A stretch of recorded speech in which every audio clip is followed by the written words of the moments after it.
Olá, pois é, né? A gente pensa em malhar os músculos, tá? Para quê? Para que a gente fique, os músculos fiquem tonificados, para que a gente fique bonito, para que a gente fique forte, né? A gente pensa em ficar forte, ainda mais quem já passou dos 50, né? Pensa nisso para ficar assim mais independente, né? Conforme a idade for avançando, né? Isso é uma decisão inteligente, porque são os músculos que sustentam os ossos. Então, quem malha, né, possivelmente não vai ter nenhum problema, né, mais para frente, de pegar peso, de abaixar para pegar alguma coisa, não é? De ter algum problema de quebrar os ossos. Então, se você tiver uns músculos fortes, você é uma pessoa forte, ok? Pois é, mas a gente pensa nisso, mas a gente esquece, né, de que a gente não é só músculo, a gente não é só osso, que a gente também é emoção, né? E a emoção, ela é responsável pela nossa criatividade, ela é responsável pela nossa empatia, ela é responsável pela nossa motivação, ela é responsável pela compreensão da gente e compreensão dos outros, né?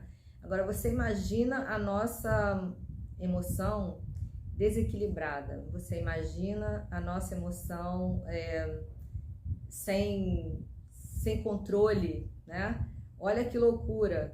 Então, assim, e assim, a gente cuidando, a gente vai melhorar muita coisa na vida, né? Então, é sobre isso que a gente vai falar agora, né? Vem comigo que a gente vai entender como é que a gente pode fortalecer as nossas emoções. Então, as nossas emoções fortalecidas, elas melhoram, né, a qualidade das nossas relações, sejam elas amorosas, familiares, profissionais, comerciais, né? E aí a gente precisa compreender como é que a gente vai fazer isso, né? Porque isso é uma decisão muito inteligente, assim como a dos ossos. Se a gente fortalece a nossa emoção, a gente vai vai crescer, vai envelhecer de uma forma mais saudável, mais equilibrada e mais feliz, e mais forte, né? E mais fortalecida, porque a gente vai conseguir administrar os problemas. Porque uma pessoa forte emocionalmente é aquela que consegue administrar os problemas, resolver problemas. Quanto mais problema você resolve, consegue resolver isso sem se desequilibrar, é sinal de que você é uma pessoa forte emocionalmente, tá? Então, assim, mas para que a gente possa fortalecer as nossas emoções, a gente primeiro precisa tomar algumas atitudes, né? Então, a primeira atitude que a gente precisa tomar é se conscientizar de que é muito importante que a gente tenha essa necessidade a mudar alguns hábitos que a gente tem, né? A mudar hábitos que são nocivos pra gente, hábitos que fazem que a gente fique ali preso, né? Naquela coisa, girando em torno daquelas coisinhas que nos prendem, que nos chateiam, né? E que fazem a gente perder tempo, né? São hábitos que são nocivos pra gente, né? São hábitos, são conceitos, são visões, e a gente precisa mudar. Por exemplo, né? Para dar um exemplo bacana, né? Um exemplo aqui é bem fácil de reconhecer, é o fato da gente reclamar. Meu pai, como a gente reclama de tudo, né? Como a gente critica tudo e critica todos, e às vezes se critica também, né? Porque isso, e quando a gente exige muito dos outros, a gente exige muito da gente, e isso não é legal, né? Isso é um hábito que faz com que a gente fique vulnerável justamente a essas coisas, né? Vulneráveis a emoções que nos tiram do sério, né? Por pouca coisa.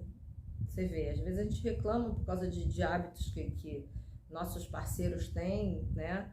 Nossos familiares têm, e que a gente podia de repente deixar isso para lá, porque nem sempre, isso aí é uma coisa que a gente não entende muito bem, que é legal a gente pensar, né?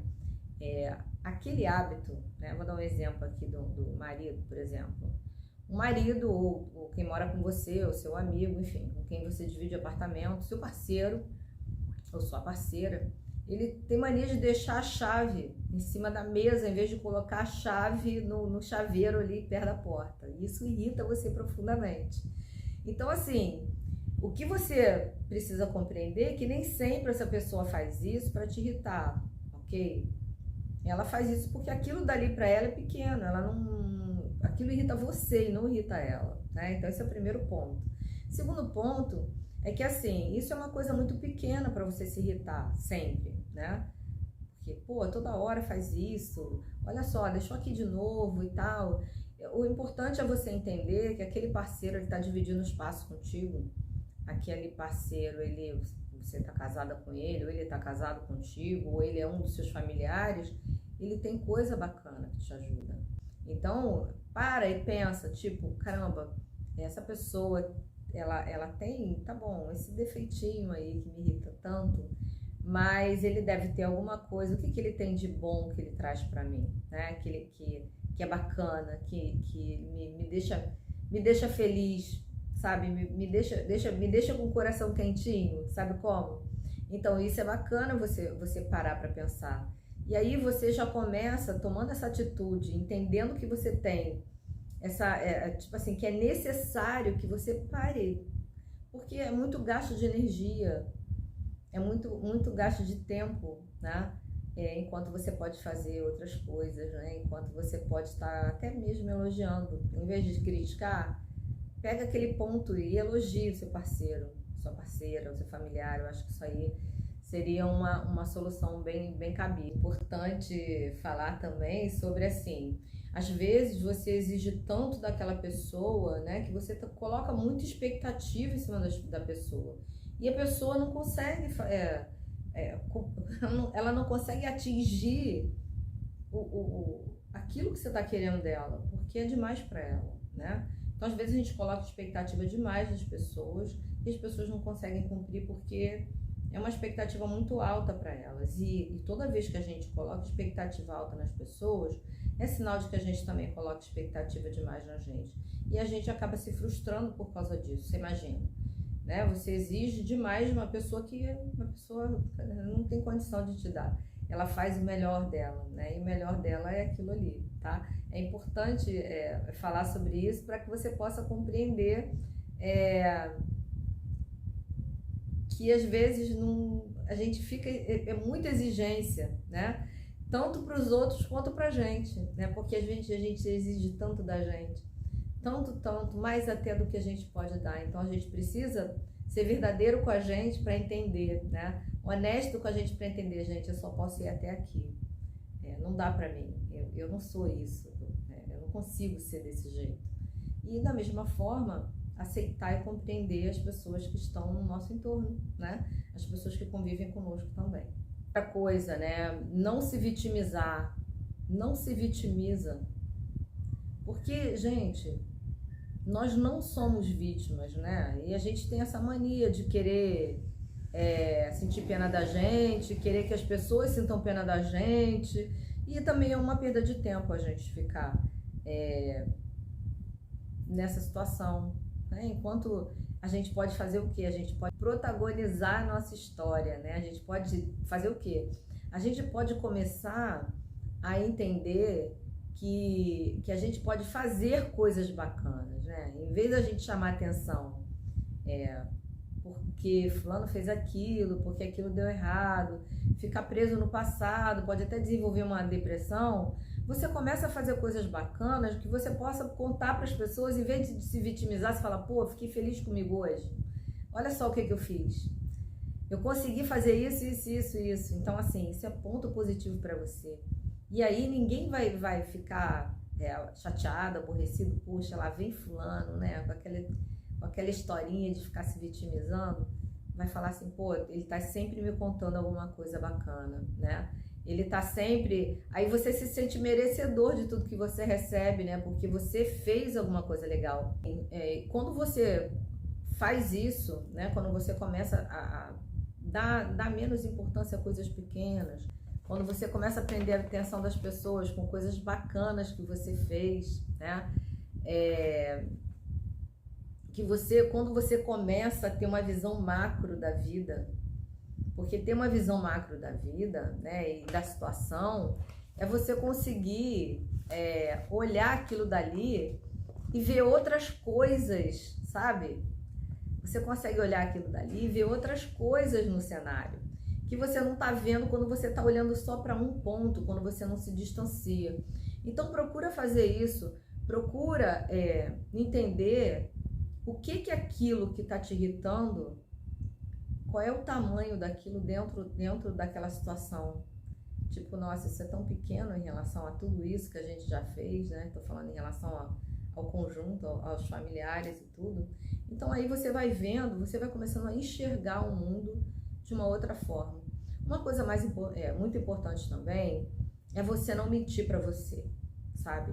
Porque a gente cobra a honestidade das pessoas, a gente quer que as pessoas não mintam pra gente, mas a gente não é honesto com a gente. Quando a gente mente pra gente, quando a gente inventa uma historinha, tipo, aconteceu alguma coisa que eu não gostei, e aí, para eu contar para alguém, aí eu conto primeiro uma história para mim, né? Eu me engano, eu não aceito, eu errei naquela história, né? Então, quando você se vê, né, de verdade, quando você sabe a sua vulnerabilidade, quando você sabe onde que você é vulnerável, né? Quando você fala assim, não, esse é um dos meus pontos fracos, o que vai acontecer? Você vai começar a trabalhar isso, né? Você vai parar de se vitimizar e vai começar a prestar atenção em você. Aí você vai admitindo esses erros, você vai começar a tentar consertar eles. Toda vez que você estiver perto de incorrer naquilo novamente, você vai fazer assim, esse não é o caminho. Eu não vou fazer isso. Ou então se olhar no espelho e falar, olha só, essa não é a verdade. A verdade é que você deu mole, você vacilou, né? E você precisa consertar isso. E isso também eu tô falando aqui, não é para você ficar também se martirizando, né? Tipo, se culpando. Uma coisa é você admitir que você errou, que você poderia ter feito melhor, né? E outra coisa é você se culpar pelas coisas. Isso não existe, gente. O que existe são responsabilidades e não culpa, né? Então, quando você entende que você teve responsabilidade sobre uma determinada coisa que aconteceu, você vai começar a repensar sobre aquilo, repensar sobre a sua atitude, né? E possivelmente na próxima vez você venha a travar essa atitude, se não na próxima vez, mas até uma hora que você não vai mais fazer aquilo. E isso é muito importante para quê? Para que você possa fortalecer as suas emoções, porque isso se chama autocontrole, né? As emoções, elas não devem controlar a gente é que tem que controlar as emoções. Nós não somos escravos da emoção, gente, entendeu? Elas é que estão a nosso serviço. Então a gente precisa prestar muita atenção nisso e entender que muitas são as emoções, né? Que a gente fica com raiva, que a gente se irrita, que a gente fica estressado. Então o que a gente precisa entender? Esse estresse vale a pena? Vale a pena ficar estressado por causa disso? Outra coisa também que é bem inteligente, que eu acho bacana comentar, é o fato de assim, olha, se você se irrita, se você se estressa, se você se aborrece, você joga adrenalina no seu sangue. Se você joga adrenalina no seu sangue, você está envenenando o seu sangue. Você está mexendo com a sua estrutura biológica. Você está saindo do seu padrão. Então isso não é legal. E isso aí é sinal de quê? De doença, né? Se você não tem uma doença imediatamente, você está cavando ela, você está procurando por ela, você está alimentando uma doença futura. E eu acredito que não é isso que você quer, né? Então, quanto mais você entende, né? Você se pergunta, vale a pena me estressar por isso? Então, a gente começa a escolher as lutas que a gente vai entrar. Será que vale a pena eu discutir por causa disso, gente? Será que vale a pena eu me estressar por causa disso? Será que vale a pena eu perder tempo com isso? Então, muitas vezes, a gente olhando de fora, a gente vai ver o tamanho daquilo que está perturbando a gente, que a gente se deixa irritar, é muito pequeno em relação à nossa vida, em relação à nossa qualidade de vida que a gente tanto quer, em relação à nossa saúde, né? Que é a coisa mais importante que a gente tem. E uma coisa também, né, que eu queria colocar aqui, a gente começa então com esse processo de se controlar, a se adaptar às situações. E essa condição também de adaptabilidade é uma condição muito legal e muito importante para que a gente possa sobreviver. Porque, gente, o mundo muda no tempo todo e a gente precisa se adaptar a essas mudanças. E a gente se adaptando a essas mudanças, a gente acaba sobrevivendo, né? E sobrevivendo da melhor forma possível, porque quando a gente se adapta, a gente não sofre. Quando a gente não quer se adaptar, quando a gente resiste às mudanças, aí sim a gente começa a sofrer, aí sim a gente começa a se aborrecer, e aí sim a gente começa a ficar doente, né? E a gente também precisa entender uma coisa para finalizar: o mundo não gira em torno da gente, tá? Mas a gente também precisa compreender que a gente deve girar em torno do nosso eixo, tá certo? E que quando a gente perde esse giro, a gente não tá girando em torno do nosso eixo, a gente fica desequilibrado. E quando a gente fica desequilibrado, aí a gente perde a estribeira, aí a gente se descontrola, e aí a gente não tá ali no centro, né? Então é muito importante que a gente consiga fazer isso. Autocontrole, tá? É fortalecer a emoção e a saúde emocional, tá certo? Fortalecer as emoções é esse. Eu espero que vocês tenham entendido, né? E que tenham gostado das dicas que eu dei, né? Porque fortalecendo as nossas emoções, nós somos fortes. Nós conseguiremos administrar os problemas, porque a gente não vai... a gente vai conseguir pensar, né? Quando a gente está desequilibrado, quando as nossas emoções estão conturbadas, quando a gente não tem inteligência emocional, a gente não consegue fazer isso. A gente não consegue nem pensar na solução. A gente se estressa, a gente se irrita à toa e assim, na verdade, a vida é para ser bem vivida. E problemas, eles têm soluções e a gente tem condição de resolver problemas quando a gente está emocionalmente forte. Combinado? Então é isso. Eu espero que vocês tenham gostado. Eu espero vocês na live de domingo que vem às 18h07, tá? Que vai ser sobre esse tema. Quem tiver perguntas, pode deixar aqui nos comentários ou pode deixar lá no Instagram. E um beijo no coração de vocês, tá certo? E até lá. Beijo.